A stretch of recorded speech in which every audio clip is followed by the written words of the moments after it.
Hi guys, welcome to my YouTube channel. Ngayon po ay magluluto tayo ng kabsa. Lagyan ko na po yan ng oil.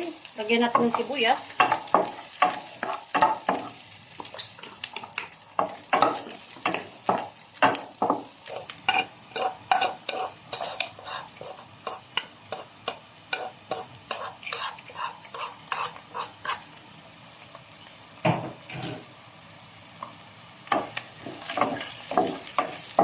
Nilagay ko dito yung cinnamon stick, cumin seeds, and coriander seeds.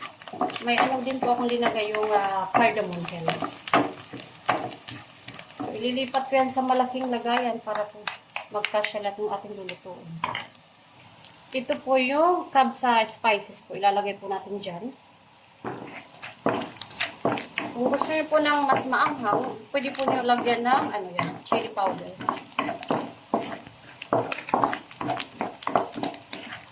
Halo po natin yan.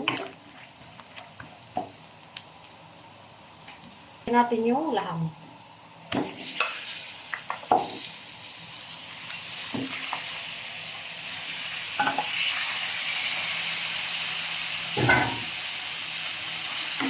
Haluin po lang natin. Baba natin yung asin.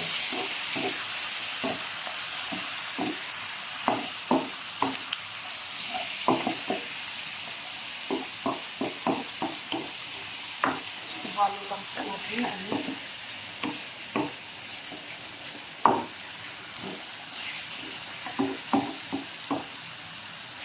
Ilagay po natin yung garlic.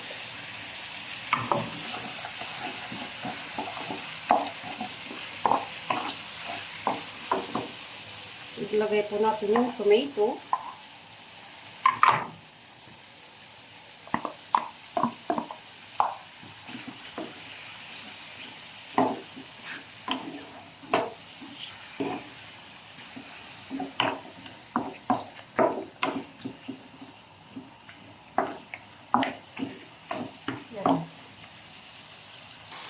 Lagyan po natin ng asin. Haluin lang po natin ulit.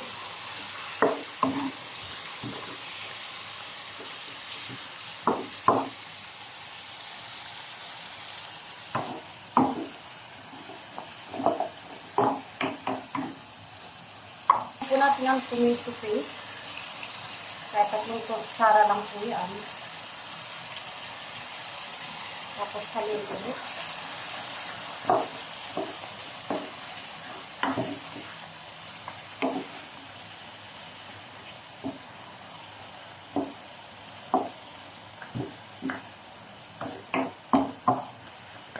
Takpan po muna natin siya para lumambot po yung kamatis niya.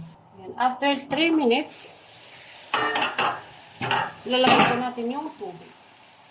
Maganda yung mainit po na tubig ilagay nyo para mas mabilis siyang kumulo. Yan.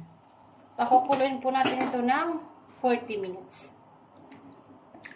Para lumambot po yung ating meat. Ito pong curry rice ay lalagyan po natin tubig. Ibababad po natin siya na mga 20 minutes.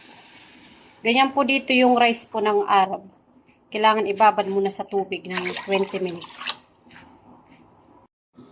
Ayan. Ngayon po ay gagawa tayo ng salata. Ito lang po yung gagamitin ko. Ayan. Yan po yung cucumber. Lalagay natin dyan yung yogurt. Haluin natin yun. Ito yung partner natin sa kabsa.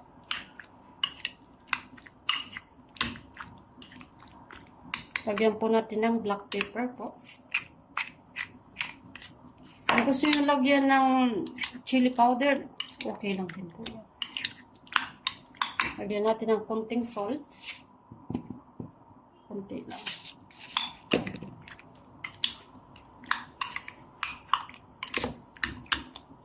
Tapos ilalagay lang po natin sa ref para lumabig pa po at lumapot pa po siya. Ayan, pinatay ko po yung apoy niyan para po ilipat po yung lamp para hindi po mainit masyado. Ayan, lilipat lang po natin siya sa plate muna. Yan tubig pala po dyan ay sinala ko po para hindi po mapasama lahat po ng kanyang mga ingredients po doon. Tapos ilagay po natin ang laham. Balik uli natin.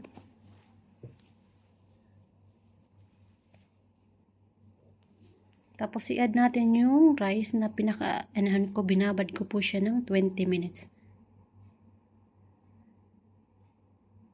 Yung tubig po pala ng pinakulo natin sa laham, yan din po ang iluluto po natin sa ating rice.